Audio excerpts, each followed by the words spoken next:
عام تاثر یہ تھا، کم از کم امریکہ کی طرف سے یہ تاثر تھا کہ اگر وہ ایران کی صف اول کی قیادت کو نشانہ بنانے میں کامیاب ہو گئے تو ایران کا جو پورا نظام ہے وہ خود بخود امپلوڈ کر جائے گا.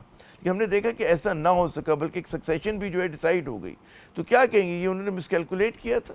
دیکھیے ایران کا نظام جو ہے وہ پچھلے 40 سال سے بہت ویل اسٹیبلشڈ ہے، ویل انٹرینچڈ ہے.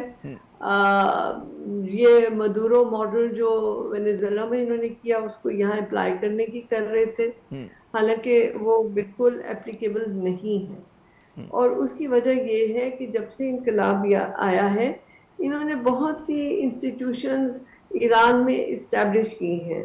آپ دیکھیے کہ راہبر صاحب امام خامنہ آئے، ان کو پہلے سے پتا تھا کہ وہ ٹارگٹ ہوں گے، تو انہوں نے اپنا سکسیشن پلان آلریڈی بنا لیا ہوا تھا. سو وہ they were very clear کہ ایک کے جانے سے پورا ملک نہیں گر جائے گا بلکہ کھڑا رہے گا.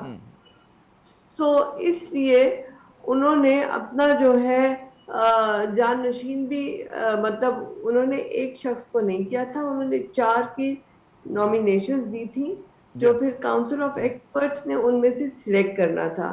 اور یہ یاد رہے کہ انہوں نے اپنے صاحبزادے کو نور چشم کو نہیں مطلب نومینیٹ کیا تھا، انہوں نے دوسرے نام دیے تھے کیونکہ اسلام میں ڈائنیسٹک رول جو ہے وہ زیادہ مطلب اچھا نہیں سمجھا جاتا. اسلام میں ہمیشہ میرٹ پہ لیڈرشپ ہونی چاہیے.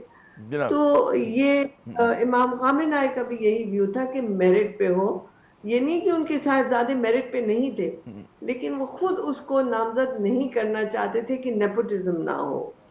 اچھا، تو یہ جو اب انتخاب ہے مجتبیٰ خامنہئی صاحب کا، یہ کیا اشارہ ہے؟ کیونکہ ان کے بارے میں جو میں پڑھ رہا تھا کہ ٹھیک ہے 56 سال عمر ہے، اور لیکن انہوں نے کوئی عہدہ نہیں رکھا تھا خامنہئی اپنے والد کے زمانے میں، لیکن پھر بھی ان کا اثر بہت تھا. فیصلہ سازی کے اندر بڑا کلاؤٹ ہوا کرتا تھا ان کا، ان کے آفس میں. جی درست فرمایا آپ نے کہ انہیں عہدہ جان بوجھ کے نہیں دیا گیا تھا کہ کل یہ نہ کہے کہ آپ جو ہے وہ ڈائنیسٹک رول اسٹیبلش کر رہے ہیں، کیونکہ انقلاب جو ہے وہ ڈائنیسٹک وہ نہیں چاہتے تھے. لیکن انہوں نے مجتبیٰ خامنہئی صاحب کی گرومنگ بہت اچھی کی ہوئی تھی. ان کو قم میں جو ہے ٹریننگ ملی، پھر IRGC کے ساتھ وہ بہت نزدیکی سے کام کرتے رہے. تو وہ جو ان کا پورا سسٹم تھا اس کو اندر سے سمجھتے تھے. اور اس لیے جو ہے جب کاؤنسل آف ایکسپرٹس بیٹھی تو میرے خیال میں ان کے ذہن میں 2 چیزیں تھیں. ایک تو یہ کہ مجتبیٰ خامنہئی صاحب پورے سسٹم کو اندر سے سمجھتے بھی ہیں. دوسری بات یہ کہ وہ اپنے جو والد صاحب تھے ان کے ویژن کو بھی سمجھتے ہیں. اور سب سے اہم بات یہ کہ اگر یہ کسی اور کو نومینیٹ کرتے تو امریکہ اس کو اپنی وکٹری کہہ کے رجیم چینج کی سکسیس بتاتا. اچھا، تو یہ ہاں امریکہ جو ہے نا کلیم کو نگیٹ کرنے کے لیے انہوں نے مجتبیٰ صاحب کو چنا تاکہ بتایا جائے کہ رجیم چینج میں آپ ناکام ہوئے. اور آپ دیکھیے کہ جو 12 ڈے وار تھا اس میں بھی امریکہ اور اسرائیل نے کہا تھا کہ انہوں نے ایران کے سارے نیوکلیئر ایسٹس کا تباہ اور برباد کر دیا.